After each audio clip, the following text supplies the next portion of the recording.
ఓం గురుభ్యో నమః. పోయిన వీడియోలో మనం ఈరోజు నుంచి కేనో ఉపనిషత్తు మాధ్యమంగా ఆత్మతత్వాన్ని తెలుసుకోవడానికి ప్రయత్నిద్దామని అనుకున్నామండి. కానీ నా మనసులో ఇంకో సందేహం మెదిలిందనమాట. ఉపనిషత్తు వచ్చేసి బ్రహ్మ విద్య.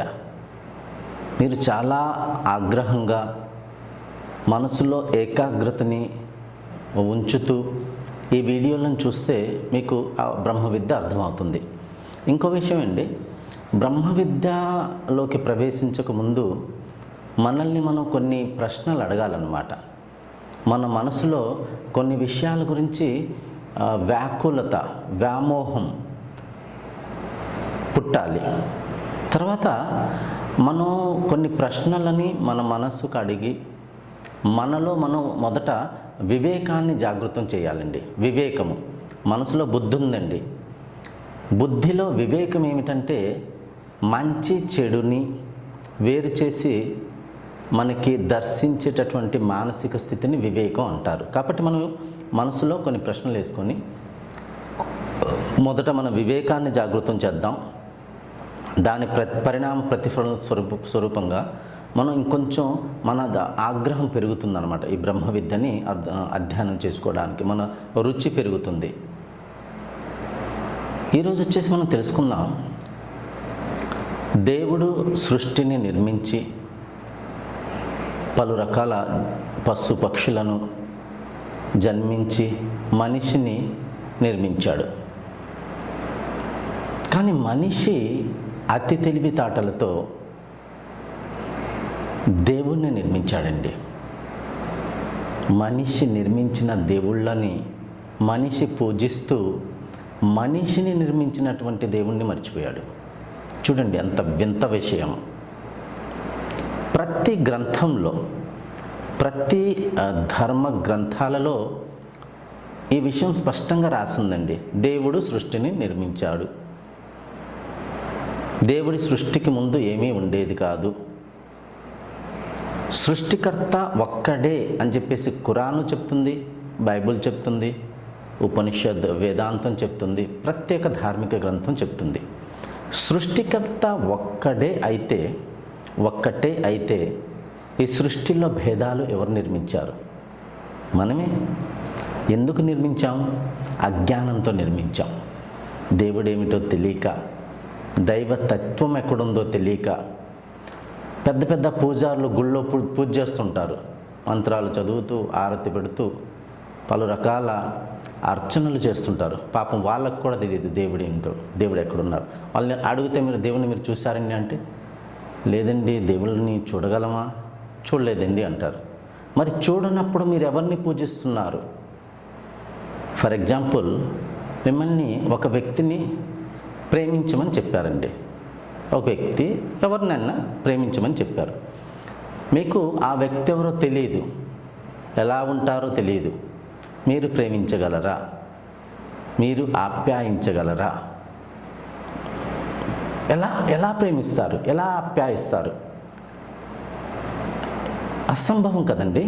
కాబట్టి ఇక్కడ కూడా దేవుడు ఏమిటో మనకి తెలియక మనం ఏదో గుడ్డిగా నమ్మేసి దేవుణ్ణి మనం ఆరాధిస్తూ, కొన్నిసార్లు గ్రహ పూజలు అంటూ, కొన్నిసార్లు రాశి ఫలాలని చెప్పేసి, కొన్నిసార్లు వాస్తు దోషాలని చెప్పేసి, కొన్ని చోట్ల మంత్రతంత్రాలని చెప్పేసి దేవుణ్ణి బట్టి చాలా పెద్ద స్కామ్ జరుగుతుంది, చాలా పెద్ద బిజినెస్ జరుగుతుందన్నమాట.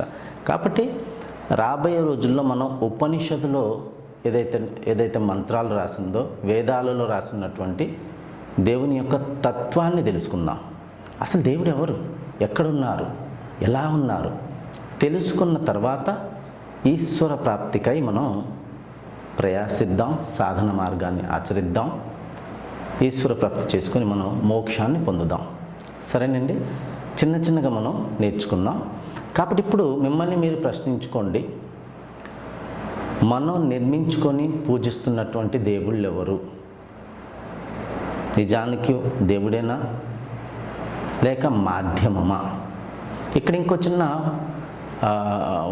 ప్రశ్న పుడుతుందండి. ప్రశ్న అంటే జవాబు అనుకోండి. మనం చాలా కథలు విన్నాం, చాలా కథలు మన బ్రెయిన్ని పలు రకాలుగా వాష్ చేసి పెట్టారు. బ్రెయిన్ వాష్ చేసి పెట్టారు. పలు రకాల కథలు ఏంటంటే మనకి కొన్ని చోట్ల చెప్పుంటారు, ఒక మూర్తిని తీసుకొచ్చి, ఒక విగ్రహాన్ని తీసుకొచ్చి ప్రాణప్రతిష్ఠ చేస్తారు. ప్రాణప్రతిష్ఠ అంటే ప్రాణం పోస్తారనమాట. మంత్రాలు చదివి, వేద మంత్రాలను అర్చన చేసి ప్రాణప్రతిష్ఠ చేస్తారు. కాబట్టి మిమ్మల్ని మీరు ఒక ప్రశ్న అడగండి, మంత్రాల్లో అంత శక్తి ఉంటే ఒక రాయి బొమ్మని దేవుడిగా మార్చగలిగితే, అదే మంత్రాలని మనం వినియోగించి ప్రతిరోజు లక్షలాది మంది చనిపోతున్నారండి, వాళ్ళని ఎందుకు బ్రతికించలేకపోతున్నాం? ఆ శరీరంలో ప్రాణాన్ని ఎందుకు పోయలేకపోతున్నాం? ఇదొక ప్రశ్న. దీంతోపాటు ఇంకో ప్రశ్న మెదులుతుందండి. ఏ వ్యక్తిలో అయితే మంత్రాలు చదివి ఒక బొమ్మని దేవుడిగా మార్చే శక్తి ఉందో మనం ఆ వ్యక్తిని పూజించాలి. యాక్చువల్లీ అవునా? ప్రాణం పోస్తుంది ఎవరు? పూజారుల వారు. ఎవరైతే అర్చన చేసి ప్రాణప్రతిష్ఠ చేస్తున్నారో ఆ శాస్త్రిగాన్ని పూజించాలి. ఎందుకంటే అతనిలో ఆ శక్తి ఉంది, అతనిలో ఆ సామర్థ్యం ఉంది, అతనిలో ఒక బొమ్మని దేవుడిగా మార్చే అంత శక్తి ఉంది, అంత మంత్రధారణ ఉంది, అంత వైదిక శక్తి ఉందన్నమాట. కాబట్టి ఆ వ్యక్తిని మనం పూజించాలి. ఎందుకంటే మనం చర్చించుకుంటున్నటువంటి ఈ విషయం యొక్క సూక్ష్మతను మీరు గ్రహించండి. ఏ బొమ్మకైతే ప్రాణం పోస్తున్నామో, ఏ బొమ్మలో అయితే ప్రాణం లేదో ఆ విగ్రహాన్ని పూజించాలా, లేకపోతే ఎవరైతే ప్రాణం పోస్తున్నారో, ఎవరిలో అయితే ఒక విగ్రహాన్ని ప్రాణప్రతిష్ఠ చేసి జీవంతకంగా మార్చే శక్తి ఉందో అతన్ని పూజించాలా? ఆలోచించండి ఒకసారి. కాబట్టి ఇదో పెద్ద ప్రశ్న. ఈ ప్రశ్నకి సమాధానాలు మీ దగ్గర ఏమైనా ఉంటే కామెంట్ సెక్షన్లో రాసి పంపించండి, వాటి మీద కూడా మనం చర్చిద్దాం. కాబట్టి ఒక విషయం తెలుసుకోండి, మనం దేవుణ్ణి గుడ్డిగా నమ్ముతున్నాం. దీన్ని మీరు గ్రహించాలి. దేవుడు ఎవరో, ఎక్కడున్నారో తెలుసుకోవడానికి ముందు మనం ఇంకొన్ని ప్రశ్నలు మనల్ని మనం అడిగిన తర్వాత ఉపనిషత్తులో ప్రవేశిద్దాం, బ్రహ్మ విద్యని నేర్చుకుందాం. అంతవరకు సెలవు.